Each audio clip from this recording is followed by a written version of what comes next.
Nicolas Cage, he plays this hot shot. There we go! Innovative uses of duct tape. Hi guys, it's another episode of the M Cluster. It's Sunday night. With us today we have Brandon. Hey guys. And behind the scenes we have Dante, who is still behind the scenes, but talking to you for some reason. And as you can see, we have an empty chair. It won't be empty for too long, we hope, but, you know, that's the way it is right now. So, yeah, tonight we're actually going to be talking about St. Elmo's Fire, and I actually have not seen the whole thing straight through or any of that, so I'm going to go ahead and let Brandon get it started. Well, before I go into what it's about, why did you not watch all of it? Did you just not like it, or? I'm busy.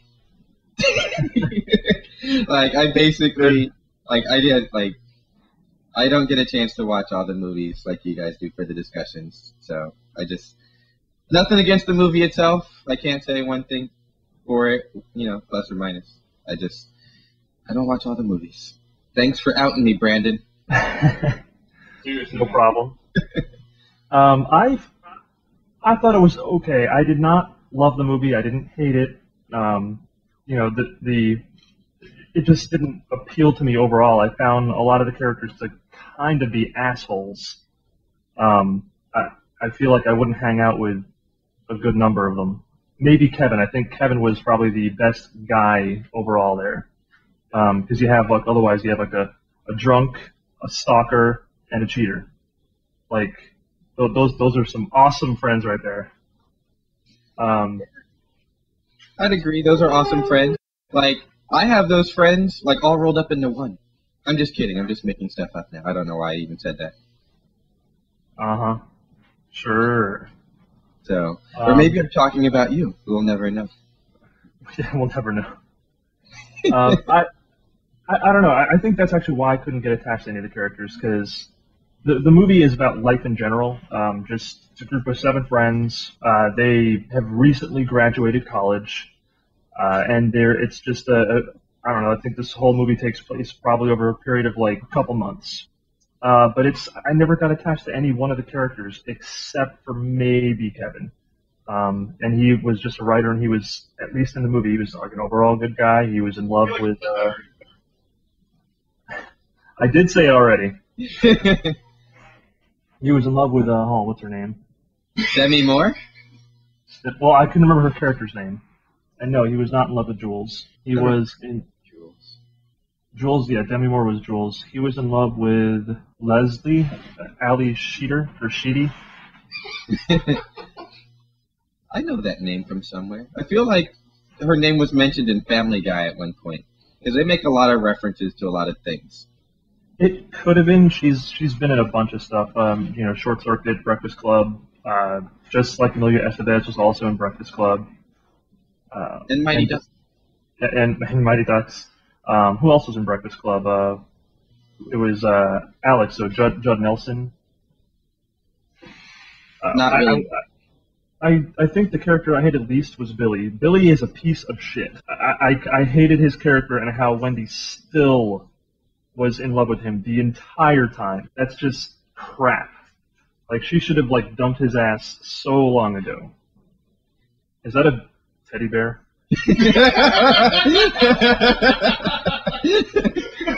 Maybe. He's got a fez. So whatever argument you're making is invalid. It really did. I have no... What is this? I told you that was going to happen. Yeah. See, we were ready to go like at 8:30. We were ready to go at like 7:30. Yeah, it's true. But and then everything, like, hey, everything's working fine now. Looked at it 4 times. And then, you know how that goes. The one time when it matters, it's like, yeah, it didn't work. So are we doing a show or something? What was your opinions on it? Because I know I read your post that your opinion greatly differs from the first time you saw it when you were in your tweens compared to now. Like, I had never seen it. Read that. Yes, I did. I had never seen the movie up until this week. When you say this week, you mean today? No. Okay.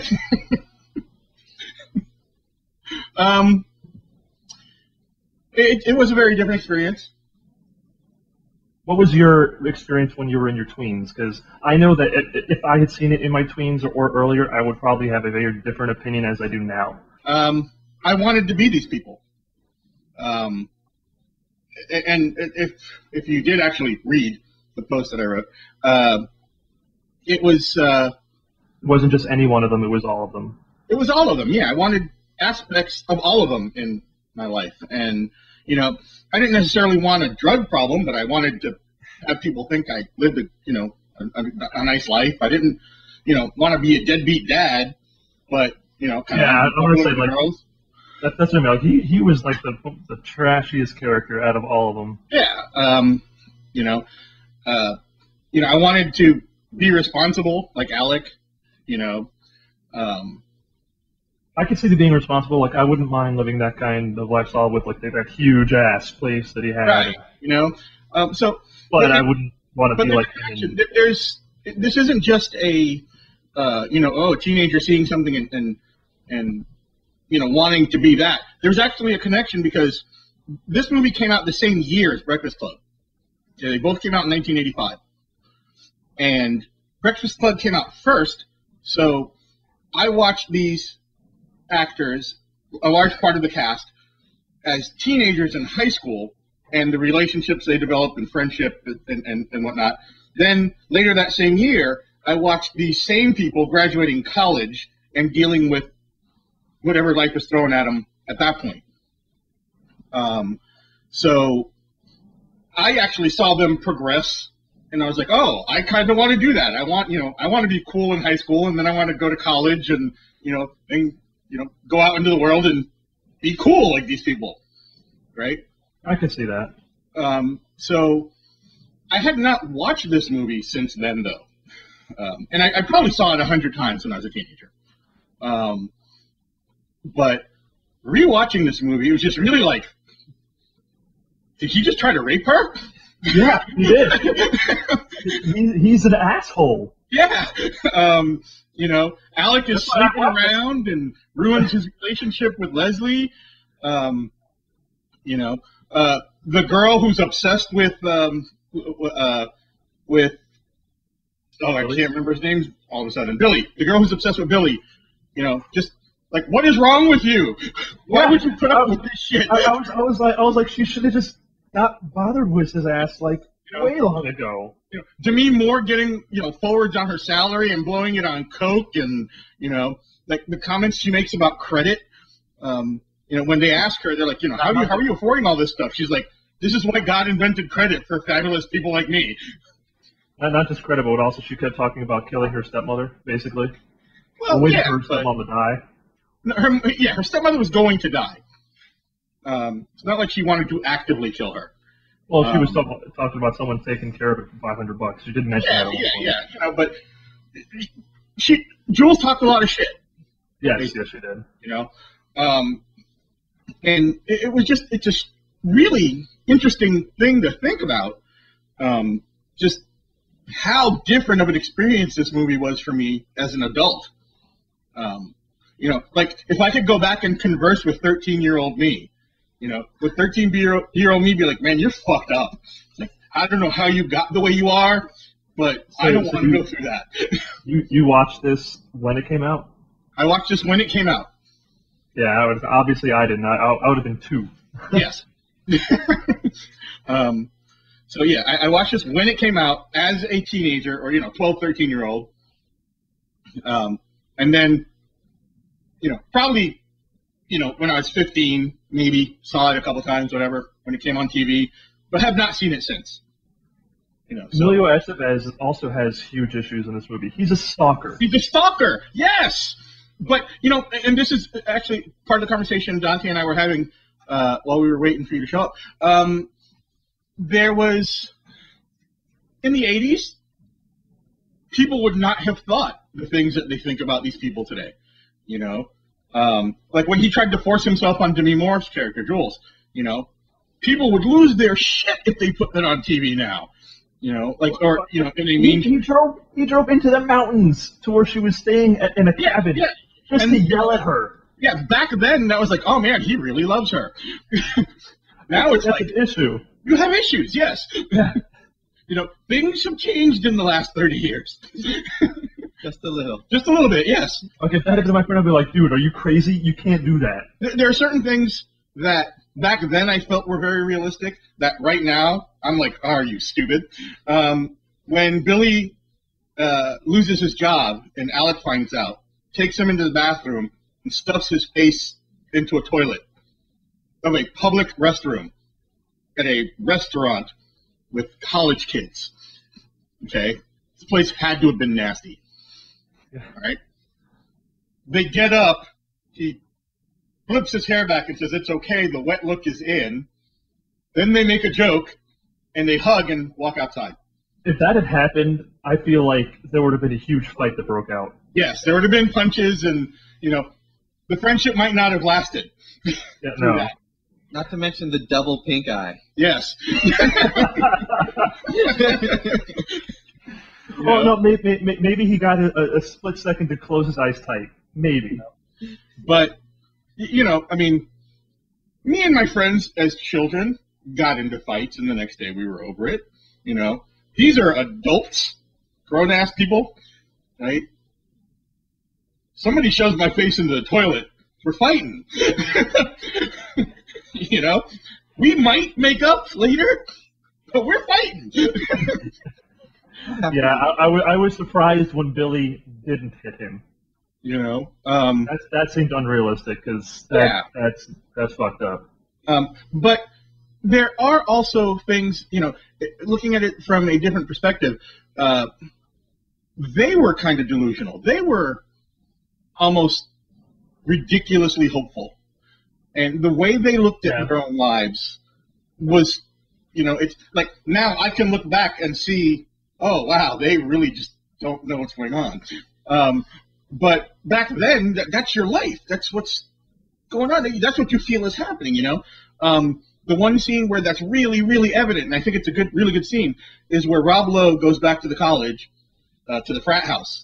And they welcome him, they play football, He's like, oh, it's just like old times. And he says to the guy, he's like, man, I could really use a job on campus. And the guy says to him, yeah, we could really use someone like you. We need someone to get us good drugs. And the look on his face when he said that was like, that's not what I meant. This is not who I want to be. Yeah. That's who he was. He set himself up for that. That's who he was. Yes. If he wanted to not be that guy, he shouldn't have been that guy to begin with. Well, young people are stupid. I was stupid once. Just once. Just once. And I won't think that I'm dumb now, 30 years from now. I'll be like, oh yeah, I was really intelligent back then. That's assuming I can remember my own name. Or that you're alive. Assuming I'm alive, yes. Against all odds. Yeah. But it was an interesting thing, the metaphor. They talk about St. Elmo's Fire. I don't even know what St. Elmo's Fire is. Okay. When Jules locks herself in her apartment with all the windows open, and, she's trying to freeze to death, basically, and they're trying to break in, and they go get the blowtorch so they can cut the bars off her windows. And then she takes the thing out, and he breaks the door down, goes into her room. He says, you're making this up. And then he says, it's like St. Elmo's Fire. Seamen, back then... you sure you're not that age? Yeah. So, seamen... you just can't help but giggle. So, would see electric sparks in the sky and use it to guide themselves. And they would say St. Elmo was protecting them. Oh, okay. So I missed that particular line. I was because I saw him do the thing, and I saw him talking about the seamen, just not the fireflies or whatever. Right. So, and what it is, it's basically auroras that they made up to make themselves feel better about about being lost at sea, basically. Okay. Not knowing where they're at.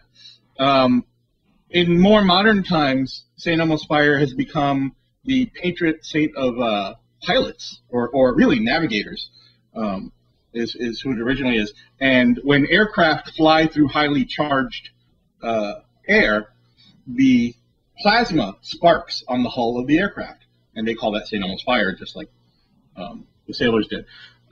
But basically, the metaphor was, you're making this up just like they made up St. Elmo.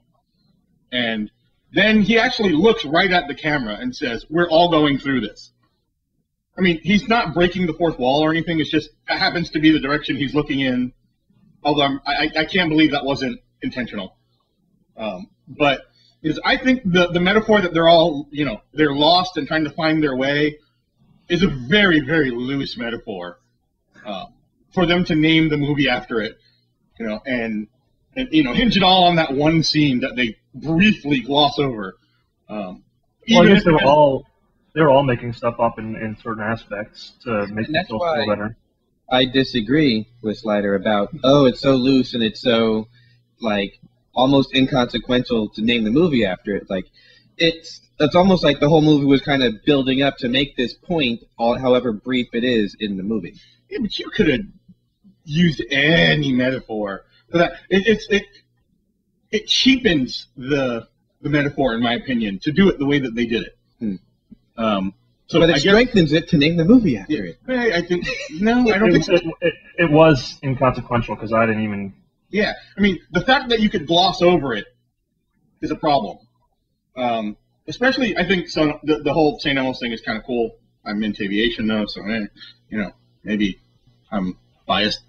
But, I still like this movie. I still think it was just okay for me. I do think it was well acted. I just think a lot of the characters suck. And as people. Yes, as people. Yes. Not the way they were portrayed or anything, just as people. Yeah, so the only two people that weren't really screwed up was Leslie and Kevin. And even Kevin, he was a stalker just in a different way. He wasn't, well, I don't know. I mean, he did say that he's like, I don't know if I would have hung out with everyone if it weren't for you. And basically, he's got this collection of pictures at his house of her. Yes. Yeah, that's enough to put you in jail today. That I'm more okay with because it wasn't like pictures of her that she didn't know about, like her taking a shower kind of thing, from outside her apartment. It was legitimate pictures of them where they had actually been around each other and gone on trips or whatever. But he basically had been in love with her for a long time. Yes. And even then, when she finally sleeps with him, and I guess that's her flaw. She sleeps with him. Not like at the most inappropriate time. He's just admitted he's been in love with her for a long time, and she's, having all these issues with her fiance, boyfriend, whatever he is, right? And then she decides to sleep with the guy who just professed his love to her. Not the greatest of ideas, because then he became like a little puppy dog. He was like, everything's great now. We're going to live happily ever after, and, we're move in together. Yeah, so we're going to move in together. Yeah, It was only like a week. Right. And then, Ali Sheedy's character, Leslie, when she comes out of the room, I had to remark on this when I saw it, because I actually paused. I was like, you bitch, why would you do that right then? Because if she says it later to him, she says, I've never lied to you once in our entire relationship. So she came out to make sure he knew what had happened. I guess. Right? But, that was the most defeated, I guess. Well, because, I don't know, I mean, it just sucked at that timing because he was like, Kevin was like, come on, man, get out of here. And then she's like, I'm just going to cause trouble now. Yeah, that was a terrible decision, but I don't think it was a malicious decision. Just like it was a terrible decision to sleep with Kevin. So this movie, it really, what it boils down to, this is a 2-hour soap opera. It's about all the really ridiculous, dramatic things in these people's lives. Yeah, there's not like one normal thing in this. Right. And it's all retardedly amounts of drama. Right, and it's very subtle with some of them, like Leslie, and then with Jules, you've got the opposite end of the spectrum. It's like right on the surface. She's living beyond her means, on drugs, sleeping with her boss. Maybe sleeping with her boss. We don't even know if that actually happened. I'm pretty sure happened. I'm pretty sure that the way that character was written, pretty sure she was sleeping with him. But it just I don't even know how to say this because I want to say I don't like it, but I do. That's why I said I don't know. That's why I said the movie was okay for me just because of all the characters and bad decisions and that I hated those people. So I think except for Kevin. Maybe I should just feel good about the fact that I recognize these things. That because I know people my age that have those problems still. That have that kind of drama in their life. Apparently Dante's on coke. He just gave me the sign. He's like, no, it's just flour. Just flour. I'm a baker. But I think it's a really good kind of slice of life movie. I thought it was well acted, well performed. The music is phenomenal. I love that music. It's like been trapped in my head for the last week because I watched this movie, and I'd forgotten how much I liked that, especially the main theme.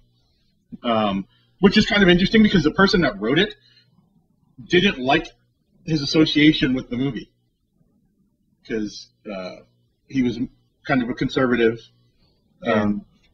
He just like the fact that they were doing all these things in the movie. He was like he almost backed out, right? And if I understood what I read correctly, the only reason he went through with it was because he was contractually obligated. But like they talk about, as a matter of fact, here, let me read it. It says, John Parr, who co-wrote and sung the title song St. Elmo's Fire for the soundtrack, explained during a speech at a Children's Choice Award in Sheffield that he was not particularly thrilled to be working on the film, and that the motivation for the song actually came from a young man who had recently become paralyzed. He said the wheels of the man in motion referenced in the lyrics was popularly thought to mean the wheels of Demi Moore's Jeep, but actually refers to those of the wheelchair.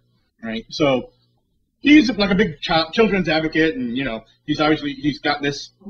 His motivation is completely separated from this movie.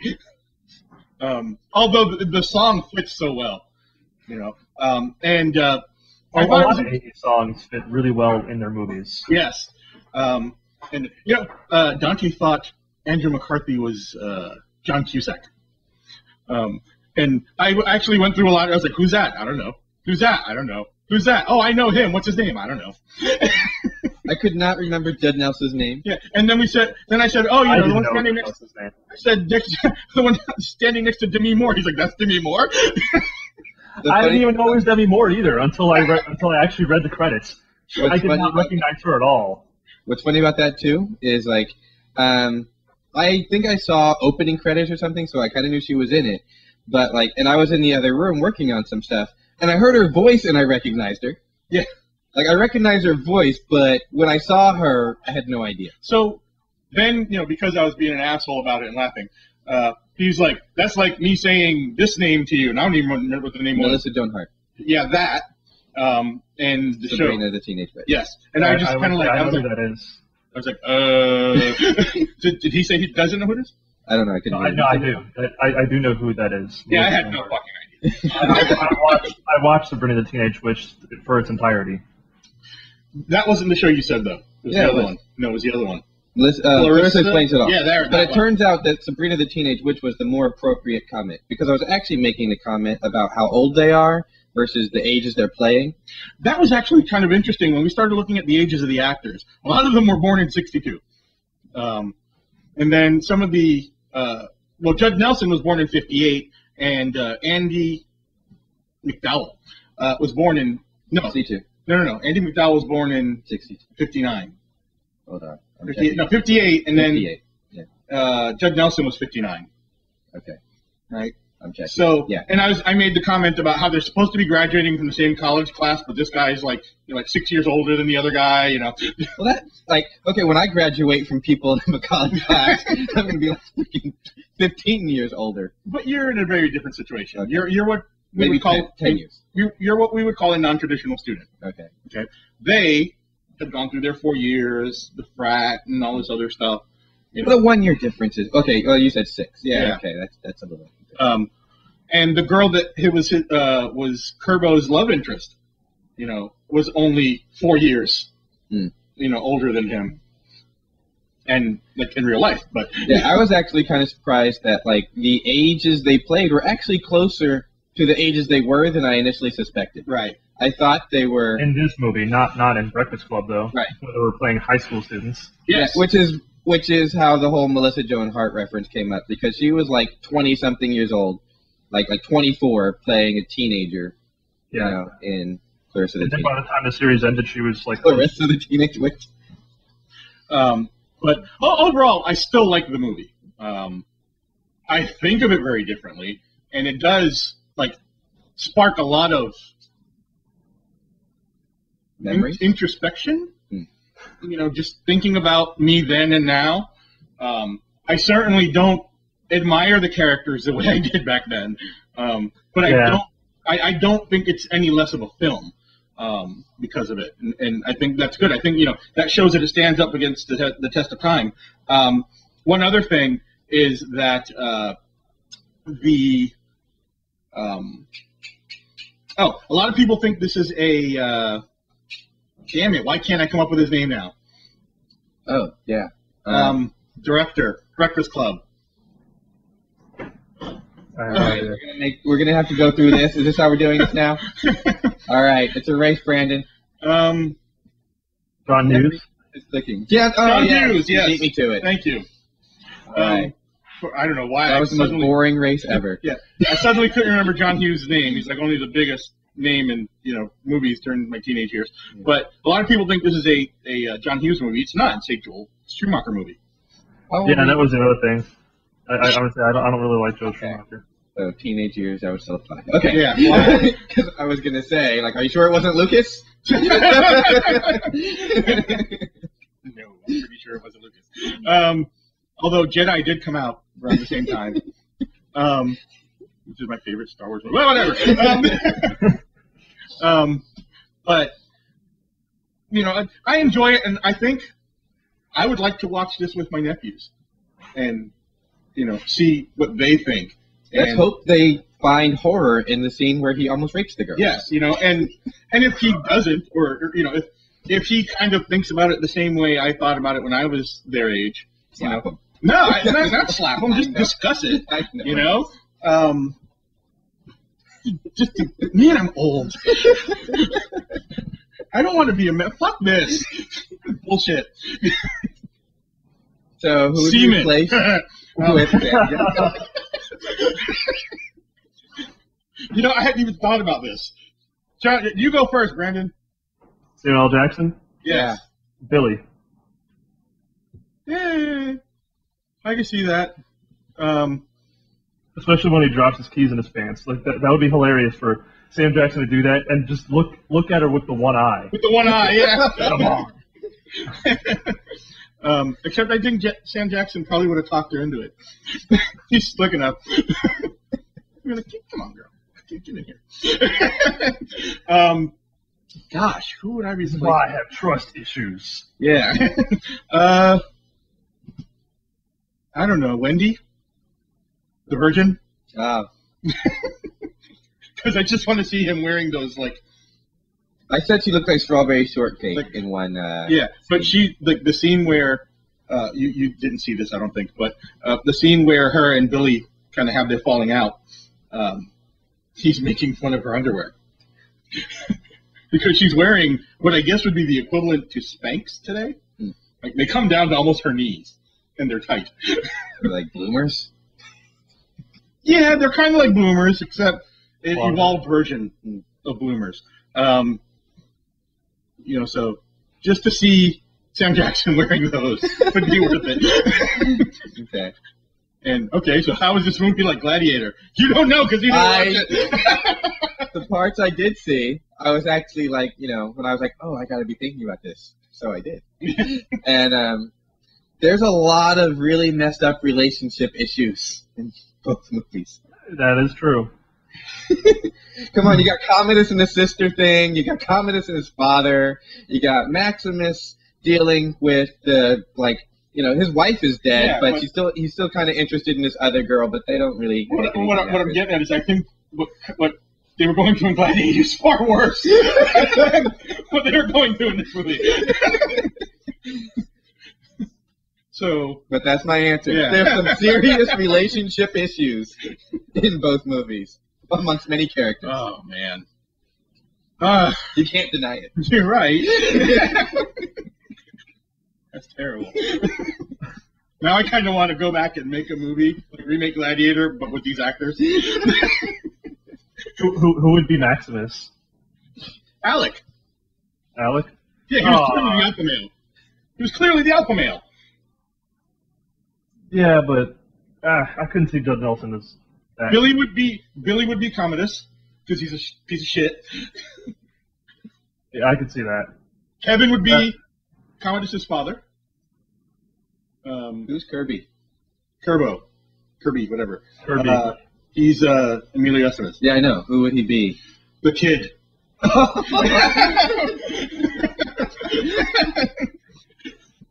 What's his name? The kid's name? So would that make Ali Sheedy? Would that make her what's her face in Gladiator? Yes. The one that Maximus kind of loves? Yes. Yeah, I don't even remember her name right And now. then Wendy would be the dead wife. You only see her hanging Yes. like with her feet burned. No, you get those flashback scenes with just her, holding the kid's hand. Yeah. And Sam Jackson would be that kid. Oh, that's awful. That is so awful. Who then would be Jules? Who would Jules play? Julie. Our friend, because her name is Jules. Yeah, but that has everything to do with Gladiator. I know. I don't know. One of the senators. Hey, see? All right, we're picking another movie. It's that time. Speaking of movies, you need to give us your damn list. All right, I will do that this week. All right, I promise. which one did I pick? The front one. Apparently, which one did you go to hell? N36. Is that what it is?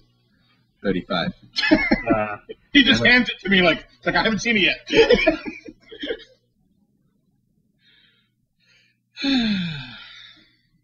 What do we got? We're working on it. Hold on. Ha ha ha ha ha. No, it's not. Okay. I thought it was going to be your movie. Dodge the bullet. By an upside down number. Why am I looking at the ball? Is there a lump on it? Oh. Seaman.